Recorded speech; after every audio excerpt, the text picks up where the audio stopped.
نماز ہر برائی سے روکتی ہے یعنی بچاتی ہے. ہر برائی سے. آپ نمازوں کی پابندی شروع کر دو،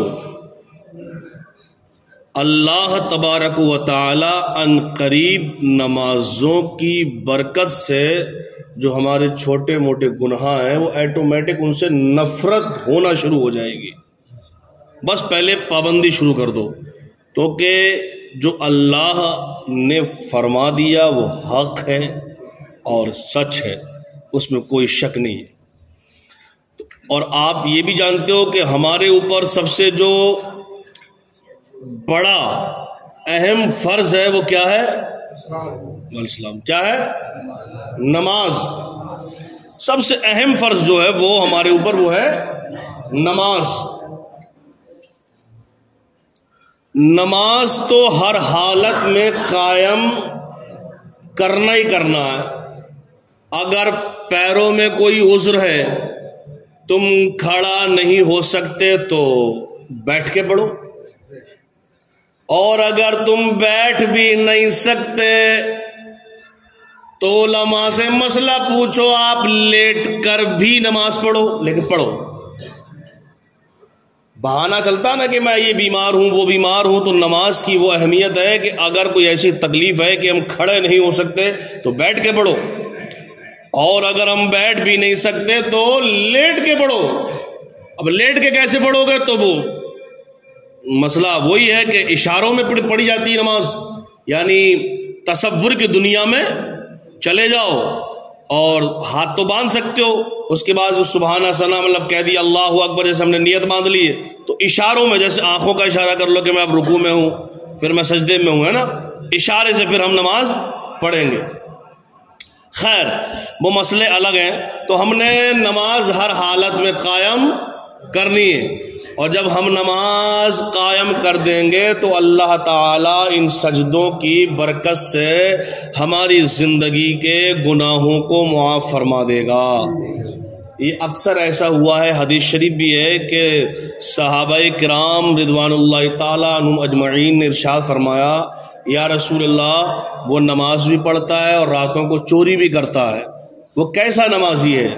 تو میرے مصطفیٰ نے فرمایا ان قریب اس کی نمازوں کی پابندی اس کو چوری جیسے خطرناک گناہ سے روک دے گی. تو ایسا ہی ہوا، صحابہ کرام نے دیکھا جو نماز بھی پڑھتا تھا چوری بھی کرتا تھا، ان سجدوں کی تڑپ کی برکت سے اللہ تعالی نے اس کی وہ عادت ختم کر دی اور اس نے توبہ کر لی. ہے نا، کبھی ہوتا ہے کہ ہماری زندگی میں اگر کوئی ایسا گناہ نہیں جاتا تو مت جانے دو، نماز کی پابندی کرو دل سے، آپ انشاءاللہ خود ختم ہو جائے گا وہ. خیر میں نے پچھلے جمعے کو آپ کو بتایا تھا حضرت بایزید بستامی علیہ رحمہ کا واقعہ سنایا تھا. یہ اللہ کے بڑے مقرب بڑے خاص اللہ کے پیارے ہوئے، اور اپنے وقت میں یہ ولیوں کے تاجدار کہلاتے تھے. اپنے وقت میں ایک مرتبہ دیکھو نماز کی قدر اور اہمیت. ایک مرتبہ جس شہر میں آپ رہا کرتے تھے اسی شہر میں ایک فاحشہ عورت آئی جو اپنے جسم کو بیچنے لگی اور نوجوانوں کی جوانی کو برباد کرنے لگی. اب نوجوانوں کو تو بڑا لطف آتا ہوگا گناہ کرتے ہوئے، لیکن جو بزرگ تھے جو بڑے تھے انہوں نے لاکھ اپنے نوجوانوں کو سمجھایا اور سمجھانے کی کوشش کی، لیکن وہ نوجوان نہیں مانے، اس گناہ سے نہیں بچے. بڑی کوشش کر لی کہ اس خاتون کو یہاں سے بھگا دیا جائے، لیکن وہ خاتون بھی نہیں مانی. اب لوگوں کا بس چلنا بند ہو گیا، لوگوں کا کوئی بس نہ چلا، لوگوں نے کوشش کی وہ ناکام رہی. اب یہ تمام لوگوں نے مشورہ کیا اب ہمیں کرنا کیا چاہیے؟ اب ہمیں کیسے اس خاتون کو، اس فاحش عورت کو اپنے شہر سے بھگانا چاہیے؟ یہ عورت شہر میں رہے گی، ہمارے نوجوان بگڑتے چلے جائیں گے، ہمارے نوجوانوں کی جوانی برباد ہو جائے گی اور یہ گناہ کے دلدل میں پھنسے رہیں گے۔ لوگوں نے مشورہ کیا کہ ایسا کرو، ہم سب مل کر حضرت بایزید بسطامی علیہ رحمہ کے پاس چلتے ہیں، وہ کوئی نہ کوئی ذریعہ نکالیں گے، وہ کوئی نہ کوئی راستہ بتائیں گے۔ اب یہ تمام لوگ اکٹھا ہو کر حضرت بایزید بسطامی علیہ رحمہ کی بارگاہ میں پہنچ گئے، اور جب پہنچے سارا واقعہ سنایا۔ اب حضرت بایزید بسطامی نے فرمایا کہ ٹینشن نہ لو، فکر نہ کرو، صبح تک میں اس کا انتظام کر دوں گا۔ سبحان اللہ، کہ صبح تک میں اس عورت کا انتظام کر دوں گا۔ یارو پیارو عزیزو، کتابوں میں لکھا ہے کہ جب حضرت بایزید بسطامی شام کا وقت ہوا، جب رات کا اندھیرا چھایا، دن کا اجالا ختم ہو گیا، کیونکہ نوجوان رات کے اندھیروں میں جاتے تھے اور گناہ کے دلدل میں گوتا لگاتے تھے۔ ابھی اللہ والے نے رات کے اندھیرے میں میرے یارو اپنا مسلح اٹھایا، اپنا لوٹا بھی لیا، اپنی تسبیح بھی لی، اور لینے کے بعد میں اللہ اللہ کرتے ہوئے اس فاحشہ عورت کے مکان پر پہنچ گئے۔ جب فاحشہ عورت کے مکان پر پہنچے، دروازے پر بیٹھ کر اللہ اللہ کی ضرب لگانے لگے، اللہ اللہ کی صدا بلند کرنے لگے۔ اب دیکھا آدھی رات ہو گئی، کوئی بھی نوجوان آتا اللہ والے کے چہرے کو دیکھتا اور واپس ہو جاتا، کہتا یار یہاں تو اللہ کا ولی بیٹھا ہے، اب ہم کیسے اندر جائیں؟ جب رات کا آدھا حصہ گزر گیا، اس فاحشہ عورت کو ٹینشن ہو گئی کہ ساری رات نوجوانوں کی لائن لگی رہتی تھی، آج کوئی نوجوان نہیں آیا، معاملہ کیا ہے، مسئلہ کیا ہے؟ اس عورت نے اپنی خادمہ کو بھیجا اور خادمہ کو بھیجا کہ جاؤ دیکھ کر آؤ کیا مسئلہ ہے۔ جب وہ خادمہ دروازے پر آئی تو اس نے دیکھا کہ دروازے پر اللہ کا ولی بیٹھا ہوا ہے، جس اللہ کے ولی کو چہرے کو دیکھ کر نوجوان واپس چلے جاتے ہیں۔ اس خادمہ نے اپنی مالکین یعنی فاحشہ کو بتایا کہ اللہ والا دروازے پر بیٹھا ہے، تو وہ فاحشہ بڑا غصہ ہو گئی اور خادمہ سے کہنے لگی کہ جاؤ اللہ والے سے جا کر کہہ دو کہ اگر اللہ اللہ کرنی ہے تم مسجد میں جاؤ، مدرسے میں جاؤ، اپنے گھر میں جا کر کسی کونے میں بیٹھ کر اللہ اللہ کرو، یہ اللہ اللہ کرنے کی جگہ نہیں ہے، یہ تو فاحشہ کا در ہے، فاحشہ کا گھر ہے، یہاں جسم بیچا جاتا ہے، یہاں جسم خریدا جاتا ہے۔ جب وہ خادمہ آئی، آنے کے بعد میں اللہ والے سے ایسا ہی بول دیا کہ یہ مسجد نہیں ہے، یہ اللہ کا گھر نہیں ہے، اللہ اللہ کرنے کی جگہ نہیں ہے، اگر اللہ اللہ کرنی ہے تو مسجد میں جاؤ، اپنے گھر میں جاؤ، یہاں جسم بیچا جاتا ہے، یہاں جسم خریدا جاتا ہے۔ تو اللہ والے فرماتے ہیں خادمہ اپنی مالکین سے جا کر کہہ دو میں تمہاری مالکین سے ملنے کے لیے آیا ہوں۔ اب جب خادمہ نے یہ سارا واقعہ سنایا نا جا کے کہ وہ تو آپ سے ملنا چاہتے ہیں، تو فرمات وہ کہتی ہے فاحشہ کے اس فقیر سے جا کے کہہ دو اس سے ملاقات کرنے کے لیے ایک رات کا 200 درہم لگتا ہے، دے پائے گا یہ فقیر؟ 200 درہم لگتا ہے، 200 درہم دے گا پھر ملاقات کر سکتا ہے۔ اب وہ خادمہ آئی اور آنے کے بعد کہتی ہے کہ بابا 200 درہم چاہیے میری مالکین کو ملنے کے لیے، کیا آپ دے پاؤ گے؟ یار اللہ والوں کے پاس کس چیز کی کمی ہوتی ہے؟ جب وہ دین مصطفیٰ کی خدمت کے لیے نکلتے نا تو ہر سبب اللہ تعالیٰ پیدا فرما دیتا ہے۔ اب وہ خادمہ بھی کیا سوچ رہی تھی اور وہ مالکین بھی کیا سوچ رہی تھی اور یہ اللہ والا کیا کہ دل میں کیا چل رہا تھا، یہ تو اللہ والا ہی جانتا ہے۔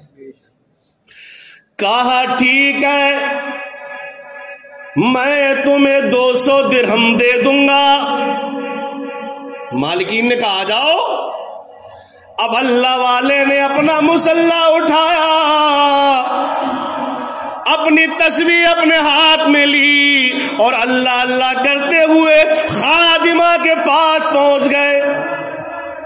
خادمہ جب ساتھ میں لے کر فاحشہ کے پاس گئی تو فاحشہ نے کہا کہ 200 درہم نکالو۔ اب اللہ والے نے اپنی صدری میں ہاتھ ڈالا اور 200 درہم نکال کے اس فاحشہ کو پھڑا دیے، اور اللہ والے نے فرمایا کہ یہ 200 درہم میں نے تمہیں پکڑا دیے، اب ساری رات تم میری ہو گئی، جیسا میں کہوں گا ویسا ہی تمہیں کرنا ہوگا۔ اب فاحشہ کے دل میں کچھ غلط ہی چلتا ہوگا، غلط ذہن تو غلط ذہن ہے۔ جب اس نے 200 درہم لے لیا اور اللہ والے سے بولی ٹھیک ہے جیسا تم کہو گے ویسا میں کروں گی، تو اللہ والے نے پہلے فرمایا کہ جاؤ اچھی طرح سے پہلے غسل کر لو۔ سبحان اللہ، کیا کر لو؟ اچھی طرح غسل کر کے آؤ، اور غسل کرنے کے بعد میں پاک لباس زیب تن کر لینا، یعنی پاک لباس پہن لینا۔ جب یہ خاتون پاک صاف نہا کر اچھا عمدہ لباس پہن کر آتی ہے تو اللہ والے نے فرمایا ایک مصلی بھی لے کر آؤ۔ سبحان اللہ، یہ ہوتا اللہ والوں کا انداز۔ اور یہ بتاتا ہوں نماز کی برکت کیسے گناہوں کی عادت ختم ہوتی ہے۔ زیادہ کچھ مت کرو آپ لوگ، بس اللہ تعالیٰ نے جو اپنے حبیب کے وسیلے سے ہمیں تحفہ دیا ہے نا، اور وہ تحفہ جو ہے وہ معراج میں جو ملا ہے وہ ہے 5 نمازیں۔ کتنی ہیں؟ 5 نمازیں۔ یہ تحفہ اس کی گانٹھ باندھ لو اور ہمیشہ اپنے ساتھ رکھو، سفر میں رہو، حجر میں رہو، میدان میں رہو، گھر میں رہو، جب نماز کا وقت ہو جائے نا تو آپ وضو کر کے اللہ اکبر کہہ کے نیت باندھ لو، دنیا سے دور ہو جاؤ اور اللہ کے قریب ہو جاؤ، بس تمہاری دنیا بھی کامیاب ہے اور وہ آخرت بھی کامیاب ہو جائے گی انشاءاللہ۔ بعد مرنے کے سب سے پہلے جو سوال ہوگا یہ نہیں ہوگا کہ تو نے کتنے کمائے تھے، یہ یاد رکھ لینا۔ یہ ہمارا دنیا کا سسٹم ہے، یہ دنیاوی ضرورتیں ہیں، اس کے لیے ہم سب کچھ کرتے ہیں۔ بعد مرنے کے یہ سوال نہیں ہوگا یہ کتنی شاندار بلڈنگ بنائی تھی۔ یہ تو یہاں ہے کہ جس نے جتنا اچھا مکان بنا لیا تو لوگ کہتے ہیں یار بڑا کامیاب ہے۔ ایسا ہے یہ دنیا، یہ نا یہ الفاظ ہمیں دھوکہ دیتے ہیں، دھوکہ۔ جس نے بہت بڑی کار لے لی کہتا یار اس کے بچوں نے تو بڑی کامیابی حاصل کر لی ہے نا، بہت کامیابی حاصل کر لی، اتنی مہنگی کار لایا ہے۔ اللہ کے رسول فرماتے نا جس نے اپنا دین و ایمان بچا لیا اور اپنا ایمان بچا کے دنیا سے چلا گیا، اصل کامیاب وہ ہے۔ کیونکہ دنیا 4 دن کی ہے، 50 60 سال 70 سال جو بھی ہے۔ پہلے کے جوان تو تھے 100 سال 100 سے ٹپتے تھے، لیکن اب کہاں، اب تو یقیناً میرے بھائیوں میرے پیاروں 35 سال 40 سال میں سفیدی شروع۔ اب تو بچپن میں ہی مطلب 10-12 سال کے بعد ہی سفیدی شروع ہو جاتی ہے۔ اکثر بچوں کو دیکھا کہ 8-8 سال کے بچے سفید ہو گئے، ورنہ عموماً 30 کے بعد تو شروع ہو جاتا ہے۔ اور آج پہلے کے 50 سال کے جوان کو دیکھتے آپ، اور آج کا 18 سال کا جوان بھی مقابلہ نہیں کر پائے گا جو پہلے کا تھا۔ وہ عمریں لمبی ہوتی تھی لیکن اب عمریں کم ہونے لگی ہیں، تو یہ اونک جائے گا۔ لیکن جو ہمارے حبیب نے فرمایا، ہمارے پیارے نبی نے فرمایا کہ موت آنے کے بعد جب قبر میں دفن کیا جائے گا اور جب قیامت کے دن اٹھایا جائے گا، اٹھانے کے بعد جب اعمال تولے جائیں گے، جنتی جنت میں چلے جائیں گے اور دوزخی دوزخ میں چلے جائیں گے، اللہ تعالیٰ موت کو ایک میڑے کی شکل میں لائے گا اور اس موت کو بھی موت آ جائے گی یعنی ختم ہو جائے گی، موت کا سسٹم ہی بند ہو جائے گا۔ اب جنتی جنت میں 1 سال نہیں، 100 سال نہیں، 1000 سال نہیں، 1,00,000 سال نہیں، 1 کروڑ سال نہیں، اربوں خرب سال نہیں، بلکہ ہمیشہ ہمیشہ جنت میں رہیں گے، کبھی بھی موت نہیں آئے گی۔ تو یارو ایسی کامیابی کیوں چھوڑتے ہو یہ 50 سالہ زندگی کے چکر میں؟ اور جو دوزخ میں چلا گیا وہ دوزخ میں رہے گا۔ یارو اللہ تعالی ہم پہ فضل فرمائے اور آپ لوگ اپنی زندگی کے گناہوں سے توبہ کیا کرو، توبہ کیا کرو۔ یہ زندگی بار بار نہیں ملتی۔ جب موت آئے گی نا، قبر میں جب سوال جواب ہوں گے اور گناہوں کے سبب جب عذاب ہوگا تو ہر بندہ یہ کہے گا اللہ ایک موقع دے دے، کیا ایک موقع دے دے، بس ایک موقع دے، پوری زندگی میں تیرے لیے گزاروں گا، لیکن پھر موقع نہیں ملے گا۔ رب فرماتا ہے وما علینا الا البلاغ، اے نبی کے نائبوں عالموں میرا پیغام لوگوں تک پہنچا دو، اب عمل کرنا نہ کرنا یہ ان کی مرضی ہے۔ تو میرے پیارو یہ میرا حق بنتا ہے آپ لوگ جہاں رہو جیسے رہو نمازوں کی ہر حال میں پابندی کیا کرو۔ حاجی صاحب، حاجی شریف صاحب، حاجی صاحب ہیں، ارے بہت پیچھے بیٹھے ہو، آگے آ جاؤ۔ ارے کیا بات ہے حاجی صاحب، تم آگے دیکھو، مدینہ المنورہ دیکھ کے آئے ہو، تم قریب بیٹھ جاؤ ہمارے۔ سبحان اللہ، تم آیا کرو، تم لوگ یہاں دیکھ رہے ہو اتنی محنتیں ہوتی ہیں، آپ لوگ آیا کرو، آپ کے آنے سے اور اچھا لگتا۔ کام کا زور بہت ہے، چلو اللہ تمہارے کام میں خوب برکت دے، ہر مقتدی کو اللہ ہمارے خوب رزق عطا فرمائے، کہہ دو آمین، سب کو شاد و آباد رکھے، ہے نا۔ خیر، تو میں جو عرض کر، دیکھو زندگی جو ہے نا، میں نے ایک جمعے کو آپ کو ایک واقعہ سنایا تھا، شاید پچھلے جمعے کو، ہارون رشید کا، جو اس کے بیٹے کا جو مزدور کا سنایا تھا نا آپ کو۔ تو ایک فقیر نا اسی ہارون رشید کے دربار میں آیا، فقیر، اور آنے کے بعد بڑی سنجیدگی سے سننا آیا، اور آنے کے بعد بولے کیا ہے بادشاہ، یہ دنیا بہت تھوڑی ہے، یہ بادشاہت کی کوئی عمر نہیں ہے، یہ ختم ہو جائے گی، تھوڑی سی عمر ہے اس کی، چھوڑ دے، بس زندگی اللہ اس کے حبیب کے لیے گزار، دنیا ختم ہو جائے گی، بادشاہت مٹ جائے گی، تجھے موت آ جائے گی اور اللہ کی بارگاہ میں حساب دینا بڑا مشکل ہوگا۔ تو بادشاہ کیا بولا یار وزیروں سپاہیوں ذرا اس کو باہر کر دو، یہ کون سٹکی آ گیا، یہ کون دیوانہ آ گیا، اس کو کیا پتا کہ بادشاہت کی کرسی پہ جب بیٹھا جاتا ہے تو کیا مزہ آتا ہے۔ لیکن وہ ابھی آخرت کو سمجھ نہیں پائے۔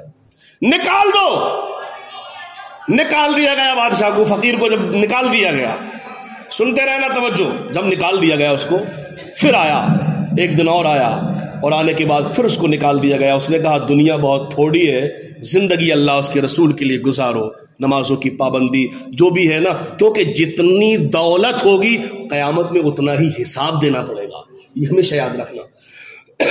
ایک دن کیا ہوا، وہی بادشاہ شکار کے لیے اپنے سپاہیوں کے ساتھ نکل گیا جنگل میں، اور جب وہ جنگل میں نکلا تو اس کا جو گھوڑا تھا وہ شریر ہو گیا، یعنی پاگل نما ہو گیا۔ اس گھوڑے کو پتہ ہی نہیں ہے قدرت کا، اور اللہ تعالیٰ نے اس کو سمجھانا تھا، اس کو کیا سمجھانا تھا بلکہ اس واقعے کو سن کے ہم جیسے گناہگاروں کو سبق حاصل کرنا تھا۔ بزرگوں کے واقعے سے نہیں سنائے جاتے کہ لطف آئے، مزہ آئے، ہم اس لیے سناتے ہیں اور آپ سنتے ہیں تاکہ ہماری زندگی میں سدھار آئے، عمل پیدا ہو، ہے نا۔ اب اس کا گھوڑا پاگل نما ہو گیا، اور گھوڑا بھاگتا گیا۔ جب کنڈیشن یہ ہو تو گھوڑے پہ جو سوار ہوگا اس کے تو حال خراب ہو گئے۔ اب گھوڑا دوڑتے جنگل کے اس حصے میں چلا گیا کہ بادشاہ کو بھی یہ پتہ نہیں کہ میں کہاں آ گیا۔ گھوڑا وہاں رکا، بادشاہ اپنے گھوڑے سے نیچے اترا، اب پیاس کی وجہ سے اس کا برا حال ہو گیا، اور کہنے لگا اگر مجھے پانی نہ ملا تو میں مر جاؤں گا۔ دیوانوں سنو، اتنے مہینہ وہی فقیر اپنا لباس بدل کر آ گئے، اور آنے کے بعد بولے کیا ہو گیا؟ کہا پانی اگر ہو تو مجھے ایک گھونٹ پانی پلا دو۔ کہا پانی ہے میرے پاس، لیکن پانی کی قیمت لگے گی، ایسے نہیں دوں گا۔ اے لوگو، ہم یاد رکھنا، جب اللہ کی مدد ہمارے ساتھ ہونا، اللہ کی نعمت، اللہ کی دولت ہمارے ساتھ ہو، اللہ کا قرب ہو، اللہ کی رضا ہو، تو ہم ہر میدان میں کامیاب ہیں۔ باقی یہ دنیاوی دولت، بادشاہت، یہ مقام، یہ سب فانی ہے، کل من علیہا فان، سب ختم ہونے والا ہے۔ کیا بولا؟ اس کی قیمت لگے گی۔ اب بادشاہ کہنے لگا تو جانتا نہیں میں بادشاہ ہوں؟ کہا ہوگا بادشاہ، اس کی آج قیمت لگے گی، قیمت۔ کہا بول کیا چاہیے؟ میں بادشاہ ہوں، دے دوں گا۔ کہا تیری آدھی بادشاہت چاہیے۔ اے بادشاہ بولا تو جانتا نہیں کیا بات کر رہا؟ کہا کر رہا ہوں، آدھی بادشاہت میرے نام کر۔ اب بادشاہ نے سوچا کہ اگر یار میں مر گیا تو ساری بادشاہتی ختم ہو جائے گی، اس سے آدھی دو، آدھی تو بچے گی۔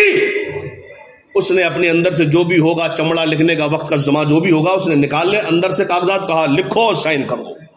بادشاہ جو تھے جب بھی چلتے تھے ان کی مہریں بھی ان کے پاس ہی رہتی تھی، کہیں بھی جائیں یہ لوگ۔ کر دیا آدھی بادشاہت نام۔ اب وہی پانی جو پلایا اس کے گلے میں پھنس گیا۔ دیکھو، جب گلے میں پانی پھنسا تو کہنے لگا کہ کچھ کرو ورنہ میں مر جاؤں گا۔ تو اللہ والے نے کہا کہ میں حکیم بھی ہوں، میں حکیم بھی ہوں، اگر تو کہے تو میں کچھ ایسی چیز دے دوں گا کہ تو صحیح ہو جائے گا۔ کہا جلدی کرو۔ کہا جلدی نہیں، اس کی بھی قیمت لگے گی۔ دیکھو یارو، جو دولت نہ ہم نمازیں چھوڑ چھوڑ کے، گناہ کر کر کے حرام سے کماتے ہیں، اس کی حیثیت کیا ہے؟ کچھ حیثیت نہیں ہے۔ کماؤ، رزق بہت اچھی بات ہے، اچھے پیسے والے بن جاؤ آپ لوگ، لیکن نمازوں کو چھوڑو مت، نمازوں کو پڑھو، اللہ اس کے رسول کو راضی کر کے جتنی دولت کما سکتے ہو کماؤ۔ دولت مند ہوگے تو ہمارے دین کو فائدہ ہوگا، ہے نا، ہمارے مدرسوں کو، مسجدوں کو فائدہ ہوگا انشاءاللہ تعالی، بنو، لیکن اللہ اس کے رسول کے فرمان کے دائرے میں رہ کے کرو، ہر کام کرو، اس سے برکتیں بھی آئیں گی۔ کہا میں حکیم بھی ہوں، بتا کیا قیمت لے گا؟ کہا جو آدھی تیری بادشاہت بچی ہے نا وہ بھی میرے نام کر۔